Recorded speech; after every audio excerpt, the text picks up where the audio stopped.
فاعوذ باللہ من الشیطان الرجیم بسم اللہ الرحمن الرحیم۔ علم دین کے فضائل، احیاء العلوم جلد پہلی کے باب علم کا بیان سے کچھ ترمیم و اضافے کے ساتھ دعائے عطار۔ یا رب المصطفیٰ، جو کوئی 14 صفحات کا رسالہ علم دین کے فضائل پڑھ یا سن لے، اسے اپنی رضا کے لیے علم دین حاصل کرنے اور اس پر اخلاص کے ساتھ عمل کرنے کی توفیق عطا فرما اور اسے بے حساب بخش دے، آمین بجاہ خاتم النبیین صلی اللہ علیہ وآلہ وسلم۔ درود شریف کی فضیلت، فرمان آخری نبی صلی اللہ علیہ وآلہ وسلم، مسلمان جب تک مجھ پر درود شریف پڑھتا رہتا ہے، فرشتے اس پر رحمتیں بھیجتے رہتے ہیں۔ اب بندے کی مرضی ہے کم پڑھے یا زیادہ۔ صلو علی الحبیب صلی اللہ علی محمد۔ تخت بلقیس کس طرح آیا؟ ملکہ بلقیس کا تخت شاہی 80 گز لمبا اور 40 گز چوڑا تھا۔ یہ سونے چاندی اور طرح طرح کے جواہرات اور موتیوں سے آراستہ تھا۔ جب حضرت سلیمان علیہ السلام نے بلقیس کے قاصد اور اس کے تحائف کو ٹھکرا دیا اور اس کو یہ خط بھیجا کہ وہ مسلمان ہو کر میرے دربار میں حاضر ہو جائے، تو آپ کے دل میں یہ خواہش پیدا ہوئی کہ بلقیس کے یہاں آنے سے پہلے ہی اس کا تخت میرے دربار میں آ جائے۔ تخت منگوانے سے آپ کا مقصود یہ تھا کہ اس کا تخت حاضر کر کے اسے معجزہ دکھا دیں، تاکہ اس پر آپ علیہ السلام کی نبوت کی حقانیت یعنی سچائی ظاہر ہو جائے کہ معجزہ نبی کی صداقت پر دلیل ہوتا ہے۔ بعض مفسرین نے فرمایا کہ حضرت سلیمان علیہ السلام نے چاہا کہ بلقیس کے آنے سے پہلے اس تخت کی ہیئت و صورت بدل دیں اور اس سے اس کی عقل کا امتحان فرمائیں کہ وہ اپنا تخت پہچان سکتی ہے یا نہیں۔ چنانچہ آپ نے اپنے درباریوں سے فرمایا، جسے قرآن کریم میں کچھ یوں بیان کیا گیا ہے۔ قال یا ایھا الملأ ایکم یأتینی بعرشها قبل ان یأتونی مسلمین۔ قال عفریت من الجن انا آتیک به قبل ان تقوم من مقامک وانی علیہ لقوی امین۔ ترجمہ کنز العرفان۔ سلیمان نے فرمایا، اے درباریو، تم میں کون ہے جو ان کے میرے پاس فرما بردار ہو کر آنے سے پہلے اس کا تخت میرے پاس لے آئے؟ ایک بڑا خبیث یعنی بڑا سرکش جن بولا کہ میں وہ تخت آپ کی خدمت میں آپ کے اس مقام سے کھڑے ہونے سے پہلے حاضر کر دوں گا، اور میں بے شک اس پر قوت رکھنے والا امانت دار ہوں۔ جن کا بیان سن کر حضرت سلیمان علیہ السلام نے فرمایا، میں یہ چاہتا ہوں کہ اس سے بھی جلد وہ تخت میرے دربار میں آ جائے۔ یہ سن کر آپ کے وزیر حضرت آصف بن برخیہ رحمت اللہ علیہ، جو اسم اعظم جانتے تھے اور ایک با کرامت ولی تھے، انہوں نے حضرت سلیمان علیہ السلام سے عرض کیا، جس کا قرآن کریم میں کچھ یوں بیان ہے۔ پارہ 19 سورۃ النمل آیت نمبر 40 آیت نمبر 40۔ قال الذي عنده علم من الكتاب انا آتيك به قبل ان يرتد اليك طرفك۔ ترجمہ کنز العرفان۔ اس نے عرض کی، جس کے پاس کتاب کا علم تھا کہ میں اسے آپ کی بارگاہ میں آپ کے پلک جھپکنے سے پہلے لے آؤں گا۔ حضرت آصف بن برخیہ رحمت اللہ علیہ نے روحانی قوت سے بلقیس کے تخت کو ملک سبا سے بیت المقدس تک حضرت سلیمان علیہ السلام کے محل میں کھینچ لیا، اور وہ تخت زمین کے نیچے نیچے چل کر لمحہ بھر میں ایک دم حضرت سلیمان علیہ السلام کی کرسی کے قریب نمودار ہو گیا۔ اللہ رب العزت کی ان پر رحمت ہو اور ان کے صدقے ہماری بے حساب مغفرت ہو۔ آمین بجاہ خاتم النبیین صلی اللہ علیہ وآلہ وسلم۔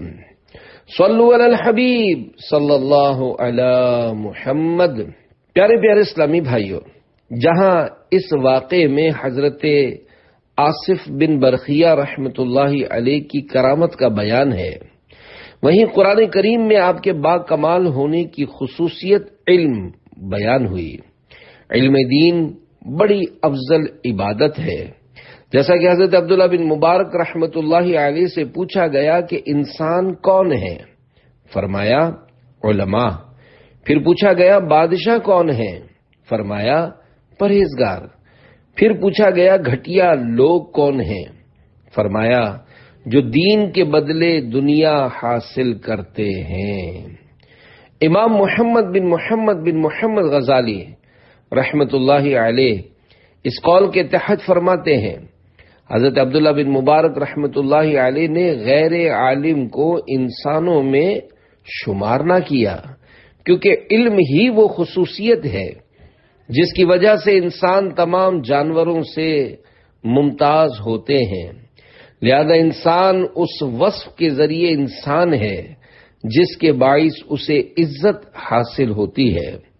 وہ جسمانی قوت کی وجہ سے انسان نہیں، ورنہ اونٹ اس سے زیادہ طاقتور ہے، نہ جسامت کی وجہ سے انسان ہے، ورنہ ہاتھی کا جسم اس سے کہیں زیادہ بڑا ہے، نہ بہادری کے سبب، ورنہ درندے اس سے بڑھ کر بہادر ہیں، نہ اس لیے کہ وہ زیادہ کھاتا ہے کیونکہ بیل کا پیٹ اس سے زیادہ بڑا ہوتا ہے، بلکہ انسان علم ہی کے لیے پیدا کیا گیا ہے۔ اللہ پاک قرآن کریم پارہ 20 سورۃ العنکبوت آیت نمبر 43 میں ارشاد فرماتا ہے، وَتِلْكَ الْأَمْثَالُ نَضْرِبُهَا لِلنَّاسِ وَمَا يَعْقِلُهَا إِلَّا الْعَالِمُونَ۔ ترجمہ کنز العرفان۔ اور یہ مثالیں ہیں جنہیں ہم لوگوں کے لیے بیان فرماتے ہیں اور انہیں علماء ہی سمجھتے ہیں۔ دین کا ستون حدیث پاک میں ہے، اللہ پاک کی کوئی عبادت ایسی نہیں کی گئی جو دین کی سمجھ بوجھ حاصل کرنے سے افضل ہو، اور ایک فقیہ یعنی عالم شیطان پر 1000 عبادت گزاروں سے زیادہ بھاری ہے۔ ہر چیز کا ایک ستون ہوتا ہے، اور اس دین کا ستون فقہ ہے۔ ایک اور حدیث پاک میں ہے، 2 خصلتیں ایسی ہیں جو کسی منافق میں نہیں ہوتی، حسن اخلاق اور دین کی سمجھ بوجھ۔ عالم دین کا معیار۔ امام غزالی رحمۃ اللہ علیہ فرماتے ہیں، اس حدیث میں فقہ سے مراد وہ نہیں جو تم سمجھتے ہو۔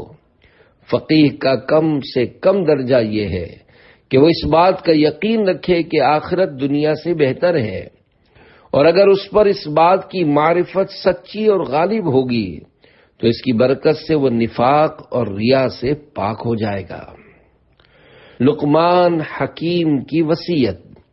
منقول ہے کہ حضرت لقمان رحمۃ اللہ علیہ نے اپنے بیٹے کو جو وصیتیں فرمائیں ان میں ایک وصیت یہ بھی تھی کہ بیٹا علماء کرام کی صحبت میں بیٹھا کرو، کیونکہ اللہ پاک نور حکمت سے دلوں کو ایسے زندہ کرتا ہے جیسے زمین کو مسلسل بارش سے۔ دل کی غذا۔ حضرت فتح موصلی رحمۃ اللہ علیہ نے لوگوں سے پوچھا، اگر مریض کو کھانے پینے اور دوا سے روک دیا جائے تو کیا وہ مر نہیں جائے گا؟ لوگوں نے کہا کیوں نہیں؟ فرمایا دل کا بھی یہی معاملہ ہے کہ اگر 3 دن تک اس سے علم و حکمت کو دور رکھا جائے تو وہ مردہ ہو جاتا ہے۔ امام غزالی رحمۃ اللہ علیہ فرماتے ہیں کہ حضرت فتح موصلی رحمۃ اللہ علیہ نے بالکل سچ فرمایا، کیونکہ جس طرح کھانا بدن کی غذا ہے، اسی طرح علم و حکمت دل کی غذا ہے، جن کی بدولت وہ زندہ رہتا ہے اور جس کے پاس علم نہیں اس کا دل بیمار اور اس کی موت لازمی ہے، لیکن اسے اس بات کی خبر نہیں ہوتی کیونکہ دنیا کی محبت اور اس میں مشغولیت اس کے احساس کو ختم کر دیتی ہے، جیسا کہ خوف کے غلبے کے وقت زخم کی تکلیف کا احساس نہیں رہتا، اگرچہ تکلیف موجود ہوتی ہے، پھر جب موت اس سے دنیا کے بوجھ اتارتی ہے تب وہ اپنی ہلاکت محسوس کر کے بہت پچھتاتا ہے، لیکن پھر یہ اس کے حق میں بے فائدہ ہوتا ہے۔ یہ ایسے ہے جیسے مدہوش کو نشے اور خوف کی حالت میں لگے زخموں کا احساس اس وقت ہوتا ہے جب اسے خوف اور نشے سے نجات ملتی ہے۔ ہم پردے کھلنے کے دن سے اللہ پاک کی پناہ مانگتے ہیں، بے شک لوگ سوئے ہوئے ہیں، جب مریں گے تو ان کی آنکھیں کھل جائیں گی۔ عیب دنیا میں تو نے چھپائے، حشر میں بھی نہ اب آنچ آئے، آہ نامہ میرا کھل رہا ہے، یا خدا تجھ سے میری دعا ہے۔ لباس حیا، اللہ پاک پارہ 8 سورۃ الاعراف آیت 26 میں ارشاد فرماتا ہے، یا بنی آدم قد انزلنا علیکم لباسا یواری سوآتکم وریشا ولباس التقوی ذالک خیر۔ ترجمہ کنز العرفان، اے آدم کی اولاد، بے شک ہم نے تمہاری طرف ایک لباس وہ اتارا جو تمہاری شرم کی چیزیں چھپاتا ہے، اور ایک لباس وہ جو زیب و زینت ہے، اور پرہیزگاری کا لباس سب سے بہتر ہے۔ ایک قول یہ ہے کہ اس آیت میں لباسا سے علم، ریشا سے یقین اور لباس التقوی سے حیا مراد ہے۔ حضرت وہب بن منبر یمانی رحمت اللہ علیہ سے روایت ہے کہ ایمان بے لباس ہے، اس کا لباس پرہیزگاری ہے، جبکہ اس کی زینت حیا اور اس کا پھل علم ہے۔ شہر کے حاکم سے ملنے کا وقت نہیں۔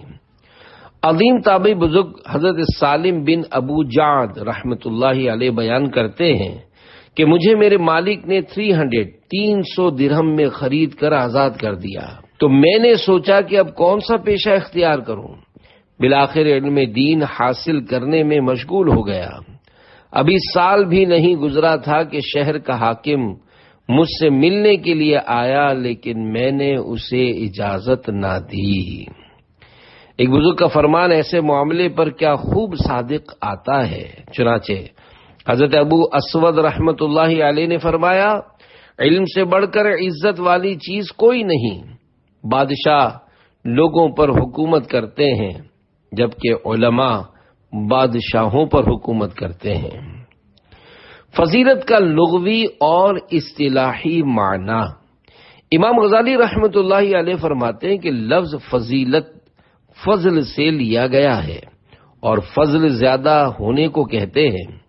جب دو چیزیں کسی بات میں مشترک یعنی ایک جیسی ہوں اور ان میں سے ایک کسی اضافی بات سے خاص ہو تو کہا جاتا ہے کہ یہ اس سے افضل ہے اور اسے اس پر فضیلت حاصل ہے، جبکہ وہ اضافی بات اس میں موجود ہو جو اس کے لیے کمال کی بات ہو، جیسا کہ کہا جاتا ہے گھوڑا گدھے پر فضیلت رکھتا ہے، کیونکہ بوجھ اٹھانے کی قوت میں تو گھوڑا اور گدھا برابر ہیں، لیکن حملہ کرنے، دوڑنے، سخت حملہ آور ہونے کی قوت اور اچھی صورت کی خوبیاں گھوڑے میں اضافی ہیں۔ اب اگر بالفرض گدھے کو اضافی سامان کے ساتھ خاص کیا جائے تو یہ نہیں کہا جا سکتا کہ وہ گھوڑے پر فضیلت لے گیا، کیونکہ یہ جسمانی اضافہ ہے، جبکہ حقیقت میں کمی جو کہ کوئی کمال کی بات نہیں، اس لیے کہ حیوان میں جسم نہیں بلکہ معنویت یعنی اصلیت اور اس کی صفات مقصود ہوتی ہے۔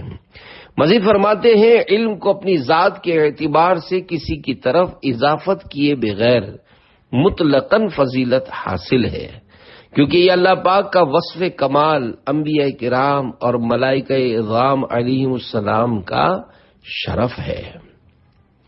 پسندیدہ چیز کی طرف رغبت کی وجہ، امام غزالی رحمت اللہ علیہ فرماتے ہیں، یاد رہے کہ ایسی بہترین چیزیں جنہیں حاصل کرنے کا شوق ہوتا ہے ان کی 3 قسمیں ہیں۔ نمبر 1، ایسی چیز جسے حاصل کرنے کا مقصد کوئی اور وجہ ہو، جیسے روپے پیسے۔ دراصل روپے پیسے کاغذ کے ٹکڑے ہیں، ان کا کوئی فائدہ نہیں ہے، کیونکہ کاغذ کے نوٹ کھانے سے نہ پیٹ بھرتا ہے نہ پیاس بجھتی ہے۔ اگر اللہ پاک ان کے ذریعے ہماری ضروریات حاصل کرنا آسان نہ فرماتا تو یہ نوٹ اور ردی کے کاغذ برابر ہوتے ہیں۔ حضرت وہب بن منبہ رحمت اللہ علیہ سے درہم و دینار کے متعلق پوچھا گیا تو آپ نے فرمایا، یہ انسان کے گزر بسر کے لیے زمین میں اللہ پاک کی مہریں ہیں، نہ کھائی جاتی ہیں نہ پی جاتی ہیں، تم انہیں جہاں بھی لے جاؤ گے تمہاری ضرورت پوری ہوگی۔ نمبر 2، وہ چیز جسے حاصل کرنے کا مقصد خود وہی چیز ہو، جیسے آخرت کی کامیابی اور اللہ پاک کے دیدار کی لذت۔ اللہ پاک کی عطا کی گئی نعمتوں میں سب سے افضل و اعلیٰ یہ قسم ہے۔ نمبر 3، وہ چیز جسے حاصل کرنے کا مقصد خود وہ چیز بھی ہوتی ہے اور کبھی اس سے کوئی دوسری چیز بھی حاصل کی جا سکتی ہے، جیسے انسان چاہتا ہے کہ اس کا جسم سلامت رہے، کیونکہ اگر اس کے پاؤں کو چوٹ لگتی ہے تو تکلیف ہونے کے ساتھ ساتھ اس کی ضروریات زندگی کے کاموں میں حرج بھی آتا ہے، اس لیے بندہ کوشش کرتا ہے کہ اس کا جسم سلامت رہے۔ اب اس اعتبار سے علم کو دیکھیں تو علم اپنی ذات کے اعتبار سے لذیذ ہے، لہذا دوسری قسم میں شامل ہے جو پہلی سے افضل ہے، نیز وہ آخرت اور اس کی کامیابی کا وسیلہ اور اللہ پاک کے نزدیک ہونے کا ذریعہ ہے کہ اس کے بغیر قرب الہی حاصل نہیں ہوتا۔ آدمی کے حق میں سعادت ابدی یعنی ہمیشہ ہمیشہ کے لیے سعادت مندی کا مرتبہ سب سے بلند ہے اور اس کا وسیلہ سب چیزوں سے افضل ہے، اور سعادت ابدی بغیر علم و عمل کے حاصل نہیں ہو سکتی، اور علم کی کیفیت کا علم نہ ہو تو وہ عمل تک رسائی نہیں ہوتی۔ پتہ چلا کہ دنیا و آخرت کی اصل سعادت علم ہے، اسی لیے یہ سب سے افضل ہے۔ ایک روایت میں ہے، تمہارے دین کا افضل عمل وہ ہے جو آسان ترین ہو، اور دین سیکھنا سب سے افضل عبادت ہے۔ مال سے بہتر۔ مسلمانوں کے چوتھے خلیفہ امیر المومنین حضرت علی المرتضیٰ رضی اللہ عنہ نے حضرت کمیل بن زیاد نخعی رحمت اللہ علیہ سے فرمایا، اے کمیل، علم مال سے بہتر ہے کہ علم تیری حفاظت کرتا ہے جبکہ مال کی تجھے حفاظت ہوتی ہے۔ علم حاکم ہے اور مال محکوم۔ مال خرچ کرنے سے گھٹتا ہے جبکہ علم خرچ کرنے سے بڑھتا ہے۔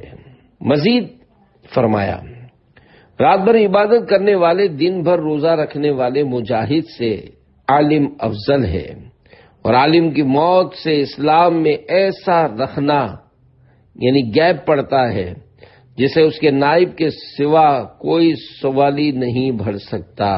آپ رضی اللہ عنہ نے کچھ اشعار پڑھے جن میں یہ بھی ہے، علم کے ذریعے کامیابی حاصل کرو، ہمیشہ کی زندگی پاؤ گے۔ لوگ مر جاتے ہیں جبکہ علماء زندہ رہتے ہیں۔ مشکلات آسان ہو جائیں گی۔ حضرت زبیر بن ابو بکر رحمت اللہ علیہ بیان کرتے ہیں کہ میں عراق میں تھا، میرے والد محترم نے مجھے پیغام بھیجا کہ علم کو لازم کر لو، اگر غریب ہو تو یہ تمہارا مال ہے، اور اگر غنی ہو تو یہ تمہارا جمال ہے۔ ایک روایت میں ہے، جو علم دین حاصل کرے گا اللہ پاک اس کی مشکلات کو آسان فرما دے گا اور اسے وہاں سے رزق عطا فرمائے گا جہاں اس کا گمان بھی نہ ہوگا۔ عالم دین کی وفات، حدیث پاک میں ہے عالم زمین میں اللہ پاک کا امین ہوتا ہے۔ ایک اور روایت میں ہے ایک قبیلے کی موت ایک عالم کی موت سے آسان ہے۔ کسی عقل مند کا قول ہے کہ عالم کی وفات پر پانی میں مچھلیاں اور ہوا میں پرندے روتے ہیں۔ عالم کا چہرہ غائب ہو جاتا ہے لیکن اس کی یادیں باقی رہتی ہیں۔ علم کا اخروی فائدہ، امام غزالی رحمت اللہ علیہ فرماتے ہیں علم اس وجہ سے بھی افضل ہے کہ تم جانتے ہو کسی چیز کا نتیجہ جتنی عظمت و شان والا ہوگا وہ چیز بھی اتنی ہی فضیلت والی ہوگی، اور تم جان چکے ہو کہ علم دین کا اخروی فائدہ اللہ پاک کا قرب مل جانا ہے، جبکہ دنیا میں اس کا فائدہ یہ ہے کہ عزت و وقار میں اضافہ اور طبیعتوں میں ضروری طور پر احترام کرنا پایا جاتا ہے۔ یہ مطلق علم کی فضیلت ہے۔ پھر علوم مختلف ہیں، جب علم افضل امور میں سے ہے تو اسے حاصل کرنا افضل کام کی جستجو کرنا اور سکھانا افضل کام کا فائدہ پہنچانا ٹھہرا۔ عالم کے 4 حروف کی نسبت سے 4 احادیث مبارکہ۔